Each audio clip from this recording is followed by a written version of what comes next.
hi video zo tu nan zat chunga longlom na kan ei tu tana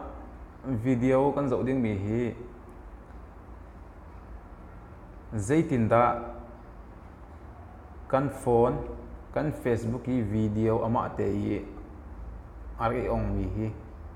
Facebook kan lu tika kan du pek du lo pek video hi auto in ari phon to ni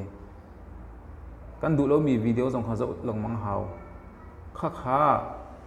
kan ni internet line tha te ni lo mi cha le chok chom mi kan ti ko lai chu sim card tin chok mi internet cha hin a fak ngai ngai ji cha tia a thli in line tam to rak ei kan internet jong kha chi khat te a anwar to ni line tam tuk ar kan ei pek ton lek hi tika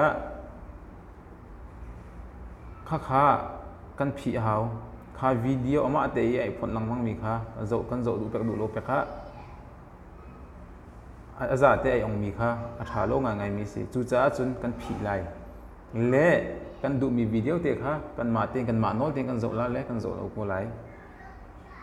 chu chu zai tin da kan phi ning si lai kha video ma te ong mi tha lo tak mi kha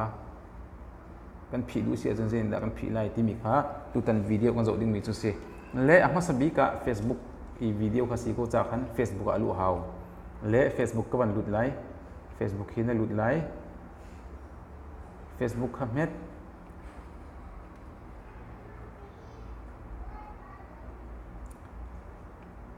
le ka Facebook si hong lang le ka me lai password na che che chun ama hai ong ko cái password ka ban tel ta lai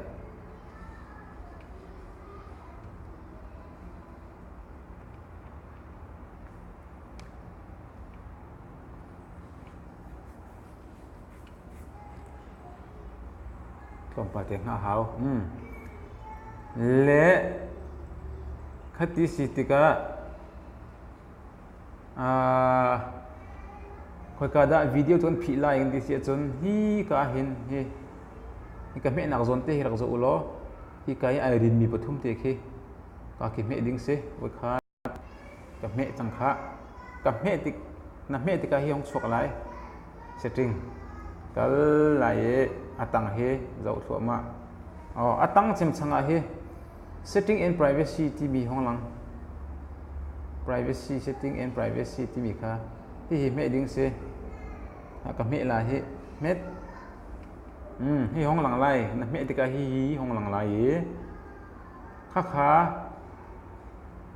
atui ka me mi kha setting and privacy hi si kha kha kan met ti lai lo hi ka mi lem chuang mi te setting long kan me chang lai setting ai ti mi hi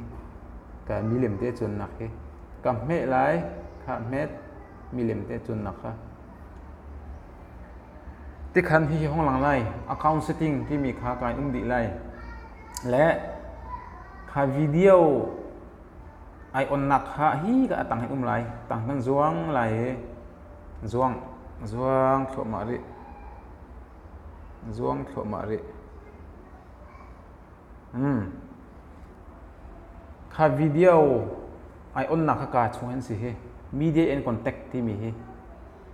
ka hin kan lut lai chan adi lo nak denga lut chol ko si met media and contact met hi hong lang lai le hi hong lang lai kha ka video kha ka da hi ka hin hi autoplay ti mi hi autoplay ti mi hi ka hin cái chỗ cái phi chẳng cha never autoplay thì sorry khori hi ka hi si hi ka kan me kon kim lo dala kai me ding si autoplay thì mình me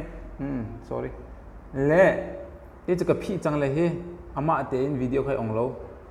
cái mani ka du bi te kha ka zo le se ko ka du lo mi kha ka zo lo atang chem hi kan me tika ai ong lo chun atui video na du pek du lo pe ai ong mi kha ka hin rak me rong ase ka he ka ban me lai hi ma sing te na rak tik rong a